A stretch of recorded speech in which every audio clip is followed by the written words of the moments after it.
Fala, família arrepiei. Dizem que o medo de infância de monstros no armário nunca morre de verdade, ele só aprende a se esconder melhor na nossa vida adulta. O realismo cotidiano de quem mora sozinho é criar rituais de segurança para conseguir pregar o olho. O meu ritual sempre foi o mesmo: eu não consigo dormir se as portas de correr do meu guarda-roupa não estiverem milimetricamente fechadas. Ontem à noite, eu fiz exatamente isso. Eu empurrei as portas de madeira pesada até ouvir o estalo seco delas batendo no batente. Conferi 2 vezes. Me senti segura, protegida no meu apartamento em pleno 2026.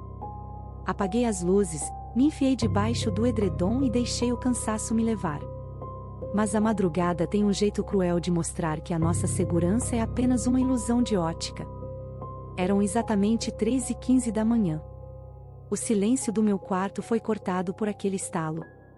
Sabe quando a madeira estala por causa da temperatura? No começo, eu tentei me convencer disso. Mas o som foi diferente.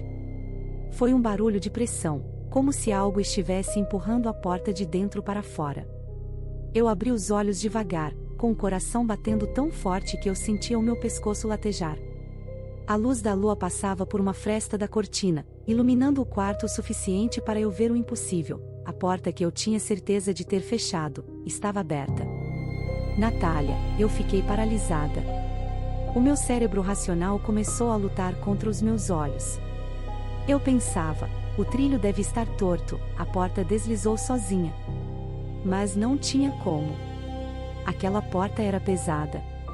Ela estava aberta a apenas uma fresta minúscula, uns 2 ou 3 centímetros de escuridão absoluta entre a madeira e o batente. Eu foquei a minha visão naquela fresta, rezando para ver apenas o vazio dos meus casacos pendurados. Mas o sangue sumiu do meu rosto no mesmo instante. Bem ali, na altura do meu peito, dentro daquela fresta de escuridão, tinha um brilho. Não era o reflexo de um botão ou de um zíper. Era o reflexo de uma córnea humana. Um olho fixo, injetado de sangue, que me encarava sem piscar do meio das minhas roupas. Família, arrepiei, eu não conseguia gritar. Eu não conseguia nem puxar o edredom para me esconder.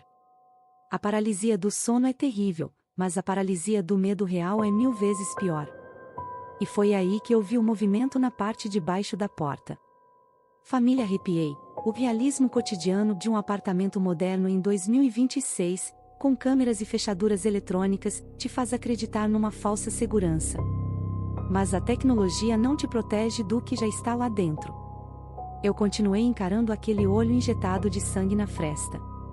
A pupila dele dilatou quando percebeu que eu estava acordada. Ele não piscou. Ele estava saboreando o meu pânico. Foi quando o movimento mudou. Na parte de baixo da porta de correr, bem perto do trilho, eu vi os dedos. Eram 4 dedos longos, pálidos como cera, com as pontas levemente arroxeadas. Eles não tinham unhas, família, arrepiei. Era apenas a pele esticada sobre o osso. Esses dedos agarraram a borda da madeira com uma força que fez o guarda-roupa inteiro dar um estalo. E então, o som que eu mais temia aconteceu: o trilho começou a deslizar. SSHHHHH. Natália, a porta foi abrindo milímetro por milímetro. A fresta de 2 centímetros passou para 5, depois para 10. O cheiro que saiu de dentro do armário não era de mofo. Era um cheiro de suor antigo, de corpo que não vê a luz do sol há semanas. A luz azul do meu celular, ali do meu lado, iluminava o teto, mas o interior do armário continuava um breu absoluto. Eu tentei esticar a mão para pegar o telefone. Eu precisava ligar para alguém, precisava de luz. Mas no momento em que os meus dedos tocaram o vidro do aparelho, a criatura parou de puxar a porta. O olho lá dentro se moveu, focando na minha mão. Um som baixo saiu da escuridão, um sibilo de desaprovação. Família, arrepiei, a coisa não estava com pressa. Ela estava me vigiando. Ela sabia cada hábito meu, cada hora que eu deitava e levantava. O hóspede não invadiu meu quarto ontem. Ele estava ali me esperando dormir por noites a fio, escondido entre os meus casacos, respirando o meu ar. Eu recolhi a mão, Natália. O celular ficou lá, vibrando com uma notificação boba de rede social, enquanto a vida real estava por um fio. A porta abriu o suficiente para eu ver um ombro. Um ombro magro, desproporcional, coberto por um tecido escuro e sujo. A criatura começou a se inclinar para fora da fresta. A cabeça dela saiu da sombra, mas o cabelo era tão longo e encebado que cobria o resto do rosto, deixando apenas aquele olho vermelho visível entre as mechas. Eu percebi que ela não ia atacar de uma vez. Ela queria que eu visse cada centímetro da saída dela do armário. Família, arrepiei, a coisa colocou o primeiro pé para fora. Um pé longo, torto, que tocou o meu tapete sem fazer um único ruído. Comenta agora para a parte 3, porque o que aconteceu quando eu finalmente consegui gritar vai fazer você nunca mais dormir de costas para o armário. Vamos fechar essa porta de uma vez por todas, antes que a coisa chegue ao pé da cama. No bloco 3, o terror psicológico atinge o limite quando a Natália finalmente recupera a voz e a luz revela a face perturbadora da realidade. Família, arrepiei. O realismo cotidiano diz que monstros não existem, mas o meu corpo sabia que eu estava diante de um predador. Quando aquele pé longo e pálido tocou o meu tapete, o som de ossos estalando foi ensurdecedor no silêncio do quarto. A coisa estava saindo de dentro do armário, se desdobrando como um origami de carne e osso. Ela era alta demais, magra demais para ter cabido ali entre as minhas blusas de frio. O meu polegar finalmente achou o ícone da lanterna no celular. Eu apertei com toda a minha força. O feixe de luz branca cortou a escuridão e bateu direto no rosto da criatura. Eu esperava ver um demônio, família, arrepiei, mas o que eu vi foi muito pior. Era um homem. Um homem de pele cinzenta, quase transparente, com os lábios costurados por uma linha preta e grossa. Ele não tinha pálpebras. Por isso aquele olho injetado de sangue não piscava. Ele estava parado a 2 passos da minha cama, com os braços pendendo até os joelhos. Natália, o grito finalmente rasgou a minha garganta.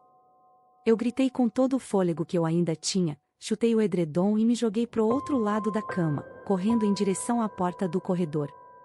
Eu não olhei para trás. Eu atravessei o apartamento, abri a porta principal e só parei quando cheguei na guarita do prédio, tremendo tanto que o porteiro achou que eu estava tendo um infarto. A polícia chegou 10 minutos depois. Eles revistaram cada centímetro do meu quarto. Natália, o armário estava vazio. Mas não estava limpo.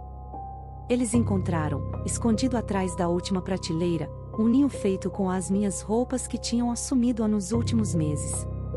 Tinha restos de comida, embalagens de biscoito e uma pequena fresta na parede que dava acesso ao duto de ventilação do prédio. Ele não era um fantasma.